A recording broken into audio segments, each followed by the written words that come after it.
Kita sering berpikir bahwa iman itu soal kita berpegang pada Tuhan. Padahal yang lebih menentukan adalah apakah kita benar-benar berada dalam genggaman tangan Tuhan.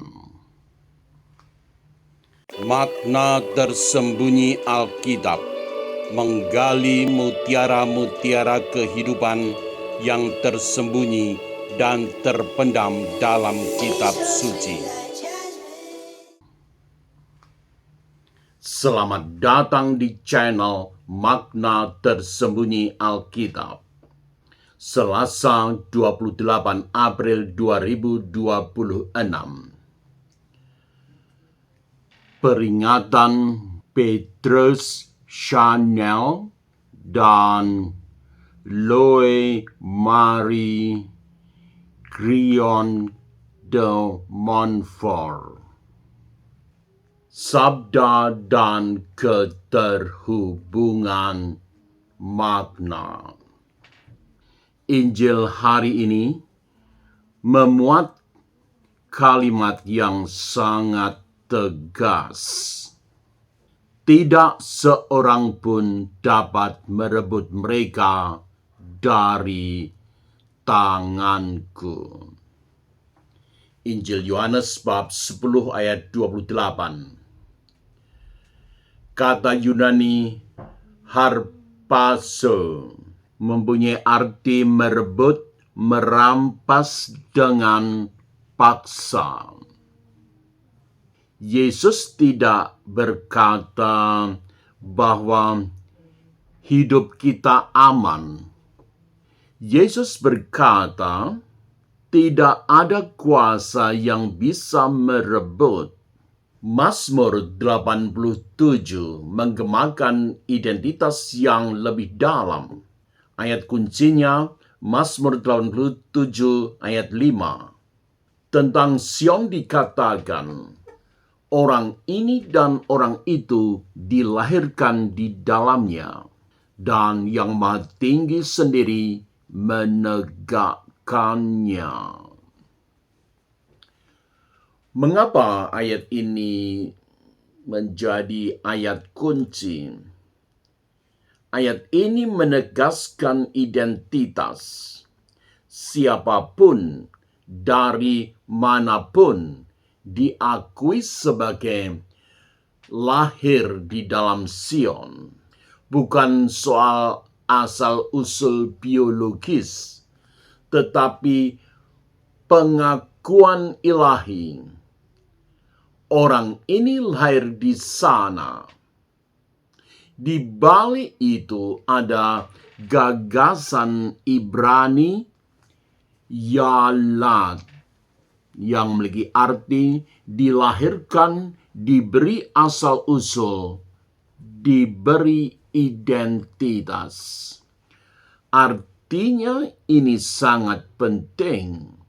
Iman bukan hanya soal bertahan, tetapi soal berasal dari mana kita diakui.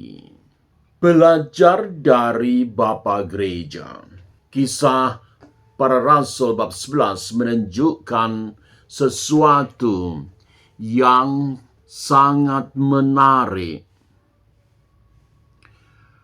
Para murid mulai disebut Kristen di Antioquia. Ayat kuncinya terletak di Kisah Para Rasul bab 11 ayat 18. Jadi kepada bangsa-bangsa lain juga Allah mengaruniakan pertobatan yang memimpin kepada hidup. Mengapa ini merupakan ayat kunci? Karena rumusan tersebut merupakan titik balik besar. Keselamatan tidak lagi dipahami terbatas, tetapi terbuka bagi semua.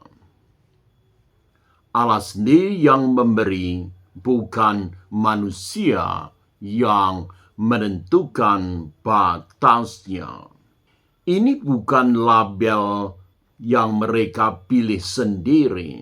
Itu merupakan identitas yang dikenali oleh orang lain.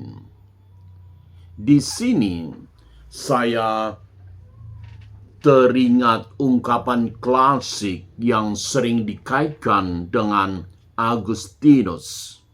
In manutua domine sorte mea.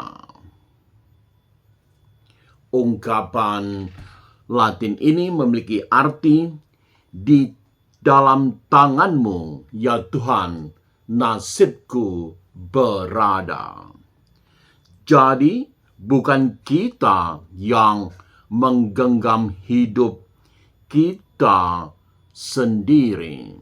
Kita hidup dalam genggaman Tuhan. Sharing, kalau jujur, kita sering cemas kehilangan arah, takut salah jalan, takut jatuh, takut gagal mempertahankan iman. Namun begitu, Injil hari ini tidak berkata, "Peganglah aku erat-erat." Bukan. Justru dalam Injil dikatakan sebagai berikut, "Kamu ada dalam tanganku." Jadi dari dua rumusan tadi ada perbedaan besar. Karena kalau semuanya bergantung pada genggaman kita, kita pasti lelah menghadapi berbagai godaan dan cobaan, apalagi perubahan zaman dari waktu ke waktu. Refleksi, apakah saya masih merasa harus menjaga iman saya sendiri? Atau saya mulai percaya bahwa saya sedang dijaga? Di bagian mana saya takut kehilangan Tuhan? Padahal mungkin saya tidak pernah keluar dari genggaman Tuhan. Panduan praktis hari ini, saat Anda merasa cemas atau tidak pasti, ucapkan perlahan sebagai berikut. Saya ada dalam tangan Tuhan. Saya ada dalam genggaman tangan Tuhan. Ulangi beberapa kali, bukan untuk meyakinkan Tuhan, tetapi untuk mengingatkan diri sendiri. Lalu, diamlah sejenak di sana. Terima kasih telah menyaksikan. Salam sehat. Tuhan memberkati Anda semua.